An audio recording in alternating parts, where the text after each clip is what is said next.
Time now for Back Pages tonight here on Sky Sports News. Bring you a first look at the sports stories in the morning's newspapers. Joining us are the Times football reporter Charlotte Dunker and the Sun's sports reporter Jack Rosser. Welcome to you both. Let's quickly run through the back pages. The Telegraph. Jack Grealish nears City exit after Club World Cup bombshell. And across the city of Manchester, Braillesford scales back his United role. What about The Guardian? Just can't give 100%. Millie Bright steps away from the Euros, citing health worry. In the Scottish Sun, it's a done deal. Boss Russell Martin gets a 3-year contract. They say he will be unveiled in the next 24 hours. How about the Sun south of the border? Hit the road, Jack. It's that Grealish story that won't go away. The City exit moves ever closer after his Club World Cup axe. And it looks like they're lining up a replacement as well in the midfield for Kevin De Bruyne. 46 million Reinders is Pep's first buy in summer rebuild. And they also focus on Chelsea's Delap of honours. OK, we're going to get into all of that, but we're going to start with Jack Grealish and the Telegraph leading with that on their back page. Jack Grealish is looking like his Manchester City career is over. If you look at the last few games, Charlotte, he played 1 minute in their final 5 games of the season, was left on the bench in the FA Cup final. It's not really a shock.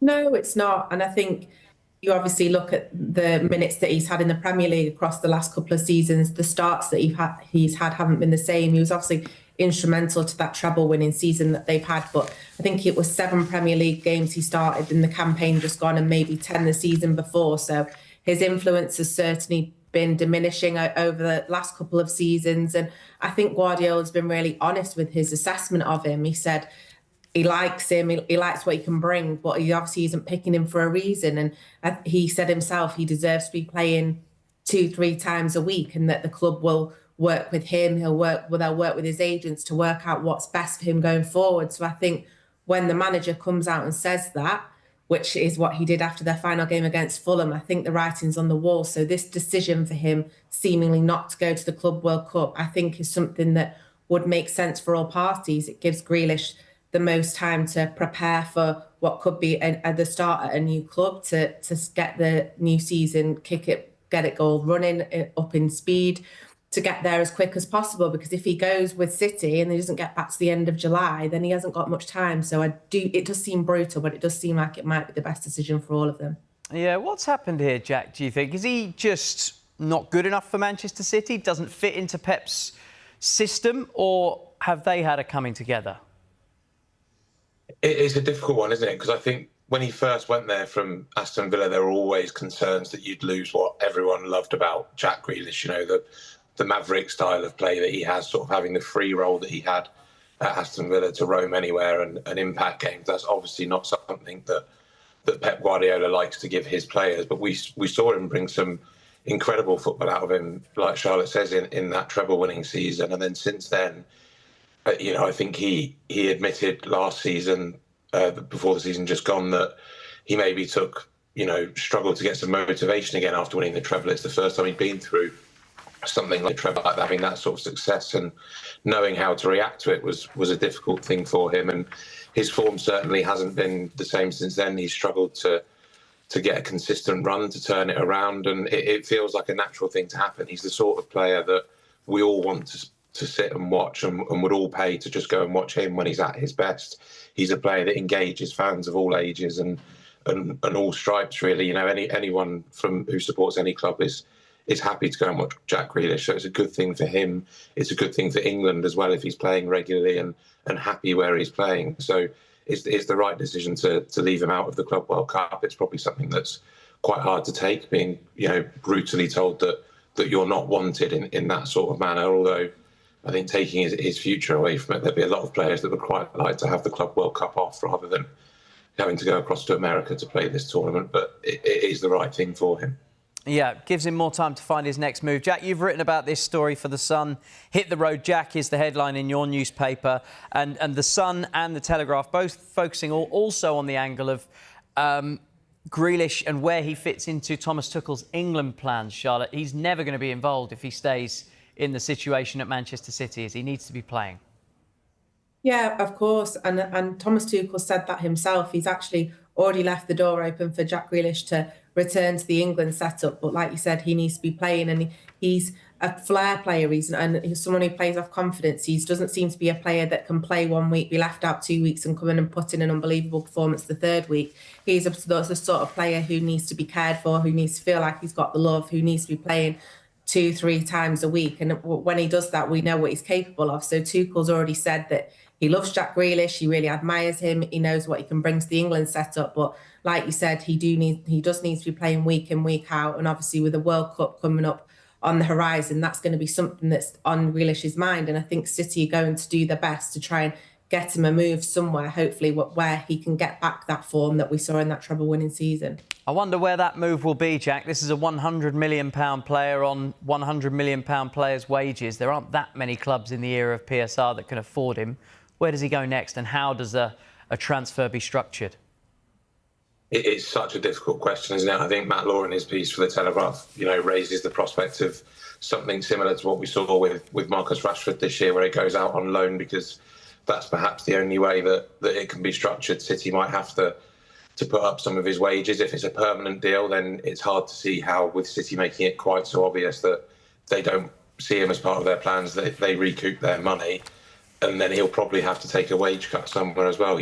Even since he joined Manchester City, PSR has become such a focus for all clubs. It's become more intense. They're checking everything. They're seeing where they can squeeze every penny out of it. So there aren't too many options. When you look at the top of the Premier League, can you see him joining Liverpool? You can't. Manchester United haven't got the cash to go and do it. Newcastle are well back, but do they need him? Do they need to put that sort of money into it? Chelsea are looking for wingers, but does he fit the profile of what they want? No, not really. So there aren't that many avenues for a permanent deal in the Premier League. He might look to go abroad and into Europe and maybe get away and forge a path on his own. It's going to be a complicated summer for him. There'll no doubt be interest. He's an incredible player when he has that confidence, but it's going to be a tricky thing to negotiate. Yeah, we will have to watch this space. Stay tuned to our transfer shows, of course. The subs at the Sun have been earning their money. Hit the Road Jack was a good headline, the main headline, and also Chelsea's Delap of honours. We knew this transfer was coming, Charlotte, because they were stumping up the release clause after Ipswich's relegation. But how well do you think Liam Delap fits in at Chelsea? On the face of it, obviously, I think it looks like an exciting move for him. You can understand why he's gone there. The prospect of Champions League football, the prospect of playing with someone like Cole Palmer. It's the youngest squad in the Premier League. So he has really got the chance to push on there. He can fight with Nicholas Jackson for that number 9 position down the middle. And if you look at the stats when you compare them both, there actually hasn't been that much between them in last season's campaign. So it seems like a really exciting move for him. I think it's going to be really interesting to see how he develops there, because obviously at Ipswich, I'm not saying there was no pressure, but the expectation from everyone is that they're going to go down. You can be the star man there. You can score 12 goals in a season. You can get yourself a really good move, but the pressure is going to be on at Chelsea. You're playing in the Champions League, the biggest competition in the world. You're playing at the top of the Premier League. It's going to be interesting to see how he adapts to that pressure, how he develops. He's obviously so young. He's playing in that young squad. He's worked with Moresca before when they were both at Manchester City in the EDS. So there's that relationship that they can develop and pick up again. So yeah, it should, on the face of it, be a good move for him, but you'd hope that he's going to get the minutes to prove how good he can be, and also given the time to develop, because he is still young and he has only had one season in the top flight. I think that point that you mentioned there, that he's worked with Enzo Moresca before, is key here, Jack, because I think he scored 27 in 22 Manchester City development squad games under the tutelage of Enzo Moresca. So you can see why Delap would be so keen to go and work under him again. You can, absolutely, and it's not just reuniting with Enzo Moresca. He's played with Cole Palmer in the past. He's played with Romeo Lavia as well, who are really important parts of what Moresca is doing at Chelsea. I think there may have been some concerns around where a striker quite fits into Moresca's system. Jackson has had some purple patches early this season and then struggled a bit as well. A lack of space for strikers when Chelsea are dominating the ball. But Delap will obviously have that confidence from playing under him in the past, and I think in a in a market where strikers are so scarce and proven Premier League strikers are so scarce and so expensive, getting a player with the potential that Delap has is frankly fantastic business for Chelsea. There have been a lot of question marks over some of the spending that they've done under the American owners since they arrived at Chelsea, the amount they've spent, the players they've signed. But it's hard to deny that Delap could really be a fantastic signing, because 30 million for a Premier League quality striker that is likely to be your starter is fantastic business. And it also leaves some money there to go again for another one if they want another striker, if they definitely want another winger. So it gives them more room with the budget as well. So exciting time for Chelsea. Let's focus on a story concerning Manchester United. It's in a number of the newspapers in the morning. The Times, Braillesford to step back from Manchester United. So he was the doyen of cycling and brought in at the top of Manchester United, which is not a cycling team. And this seems like an admission that it hasn't quite worked, Charlotte. It does and it doesn't. And we don't know what the long-term strategy was with bringing Braillesford with Sir Jim Ratcliffe. Obviously, they had a really close relationship. But as you said, he was a cycling man and everything he knows was about cycling. So he's not a football man. Everyone knew that from the start. But if you read Matt's piece there, he talks about the impact that he has had in terms of the improvements at Carrington, the changes that he's made to performance and that sort of stuff. So he has had an impact, but he's going back to cycling now, and we're going to see Barada, Jason Wilcox, Christopher Vivell, they're the three main people that you're going to see over recruitment, which does seem to make more sense. Manchester United have made mistakes in the past in terms of not having football minds in terms of the footballing operation. So maybe they are learning from those mistakes, and having three people who are very involved in football and know about making football decisions, making those decisions should help them. So in terms of the long-term strategy, I'm not sure what that was for Braillesford, whether the intention was for him to always stay there. He obviously came in to oversee the whole of football, which, like we said, he is a cycling man. So he is stepping down now from that role to go back to more of a cycling role in Ineos. And it'll be interesting to see. This is a massive window for Manchester United. So Barada, Wilcox and Vivell have got a huge job ahead of them. And it's going to be interesting to see what they manage to do before the window closes. It might not be as simplistic as this, Jack, but does Dave Braillesford stepping back from United strengthen or weaken Jim Ratcliffe's PR? How we see him from the outside? It's a very difficult one, isn't it? Because you can either dress it up as, it's been very easy to give Jim Ratcliffe and Manchester United quite a hefty kicking over the last couple of years since he came in, well, the last year or so since he came into the club. You can either look at it as Braillesford's come in, done the job that was asked for him and moves on, and we'll see the impact of his changes in the coming years. But there's nothing in the pieces that have been written today that suggests this was part of some grand plan for him to come in, move a few things around and move away. It's probably, as Charlotte says, Ratcliffe moving quickly to correct his mistakes, really. There's been a sense that him and Dave Braillesford have gone in, poked around, told everybody what they're doing wrong, and upset quite a few people at Manchester United. So he would have known when he took this on, him and Dave Braillesford, that they're going to take an awful lot of bad PR at times. Having their worst Premier League season certainly doesn't help that either. So we're going to have to wait almost to see what it does for Ratcliffe's PR. At the moment, it is another blot really with Dan Ashworth alongside that, going big on him and moving him on not too long after that. So for Dave Braillesford, someone that's such a big figure alongside Ratcliffe and within Ineos, it's not a great look. Yeah, seems a big story. Good piece from Matt Lawton in The Times on that one. We're going to take a quick break. When we come back, though, we'll look at more of the sports stories in the morning's papers, including this in The Guardian. I can't give 100%. Millie Bright steps away from England ahead of the Euros. We'll get into it next.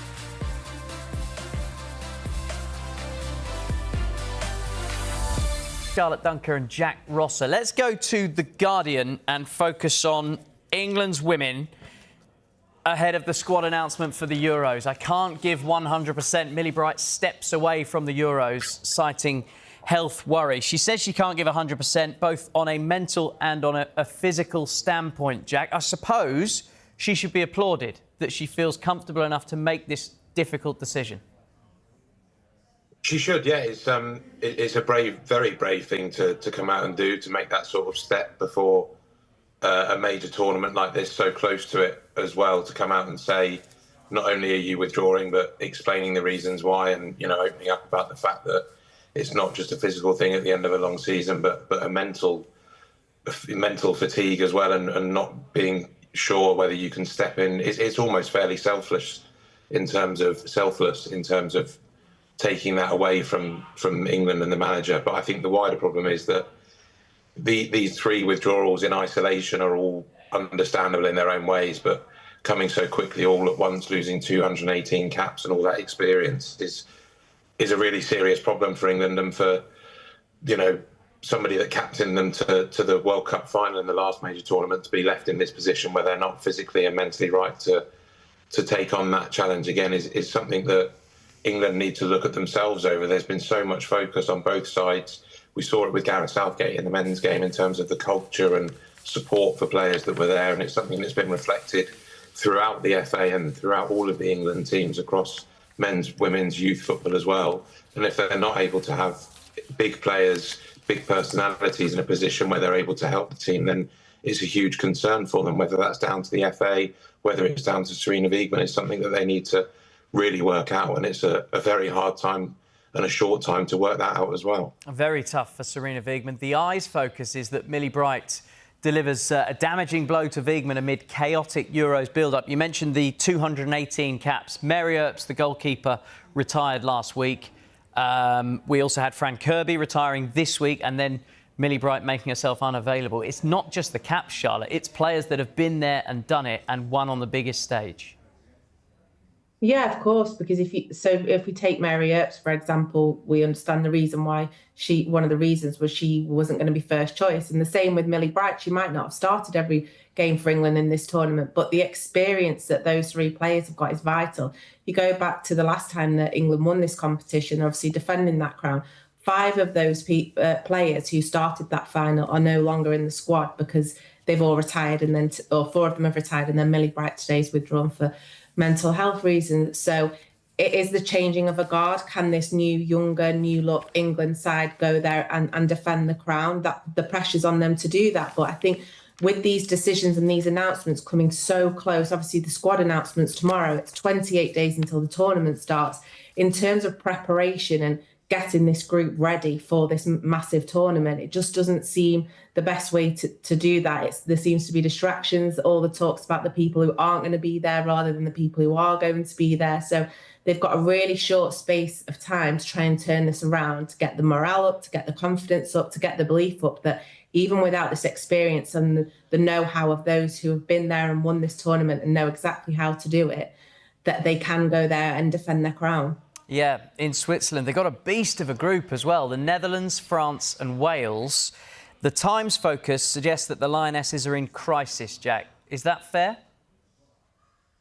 I think so, yeah. That however way they want to present it and defend it is not an ideal way to be going into a tournament. I think if you take this and implant it into the men's game, think how big this would be if it was England going into the World Cup next year, then think how huge that story would be and how unsettling it would be for everyone. Luke Edwards has done a fantastic piece in the Telegraph questioning sort of where this team ethos has gone. The FA have been so big on culture and unity across all of their teams, then this just looks like a big breakdown of that. If, Mary Earps retiring because she's not going to be first choice, if you're in a position where one player gets told that and doesn't want to be part of what's going to happen over the summer because they're not going to be the number one, then you have to question how you're building a unity and an ethos. And they've got a lot of talented players. Lauren James, as long as she's fit. Alessia Russo has had a fantastic season as well. They've got a lot of talent there to take them far. But when it gets to the real crunch points of major tournaments, people rely on things like unity, togetherness, and the spirit within a group to push them over the line when it really gets down to it. And that seems like it's falling apart a touch at the moment. It certainly does. Now, let's focus on Rangers. Scottish Sun, it's a done deal. Boss Russell Martin gets a 3-year contract. They say that he'll be paraded inside the next 24 hours. We've done some interviews with some Rangers fans, and I think cautious is probably the word I would use. Is that right? Do you think they're correct to be cautious after what we saw at Southampton, Charlotte? I think, well, given how it ended at Southampton, yes. I mean, if they choose to look how it started, then maybe they should be cautiously optimistic about what he can bring. I think maybe he can show what he learned at Southampton. I think he showed there at the end that maybe he was a bit too stuck to his ideals and too stuck in his ways in terms of the way he wanted to play. It's going to be a completely different challenge for him at Rangers than the one that faced him at Southampton. So can he adapt? Has he learnt from his mistakes from his last job? And what are we going to see? Are we going to see the same possession-based attacking style football that he brought Southampton up with, but then ultimately was partially to blame for their downfall this season? So yeah, it's a big job for him. It's a chance for him to get himself back in management. He's obviously been linked with numerous jobs since he was sacked by Southampton. So yeah, it'll be interesting to see how he gets on next season. Yeah, it really will. I want to end on this curious story on the Times Sport. Digital pills for England. It's on the right-hand side of the page. Jonathan Northcroft has written this. This is a suggestion that Thomas Tuchel will ask England's players to take biometric pills to swallow, which will measure the internal temperature of their bodies in extreme heat at the World Cup next year. Jack, you're going. If your boss says he asks swallow this, would you do that without any question? But as long as it means I'm going to the World Cup, then probably, yeah. I love these sort of stories around England. You sort of, whenever a tournament comes along or a camp away comes along, you get more faintly ridiculous ways that they're doing something. I think they took 3 separate scents to the hotel in Germany or something like that to make players feel more comfortable and get a little edge there. I mean, what they've been doing today sounds absolutely brutal, taking these pills and cycling for 45 minutes in heat tents. I don't know if I'd do that to get a ticket to the World Cup. It sounds absolutely brutal, but it's going to be a big problem next season. So next summer. So it is something that they need to plan for and have a lot of detail on. It does sound brutal what they've been going through, Charlotte. That's not what you need at the end of a long season. No, I think they said 45 minutes riding a bike in a tent that was 36 degrees. Ooh. And it's not my cup of tea. I don't fancy that at all. But yeah, it's all about fine margins, isn't it? They're going to look to get any gains they can. Tuchel said he wants them to feel comfortable. We obviously know it's going to be really hot over there. So if this is a way to try and get them used to it, obviously the scientists and the data analysts can look at the data that these pills give them, and hopefully that will help and give England the edge that they so desperately are looking to find. Are they in slightly less crisis than the women's team, Jack? England seem in pretty good shape a year out from the World Cup. Yeah, you know, they've got a lot more time to iron out any problems than Serena Wiegman has, that's for certain. I think it's going to be interesting over this camp at the end of a long season. Thomas Tuchel's made it clear that he wants players invested and fully into it and not dropping out for minor reasons. They're sort of all on watch every minute because there's so little time for him to get a grip on this squad, especially with him starting a bit later. But he seems to be taking a good approach to it. Getting them all down to the F1 is something we haven't really seen from an England manager before. So they look in a fairly good place.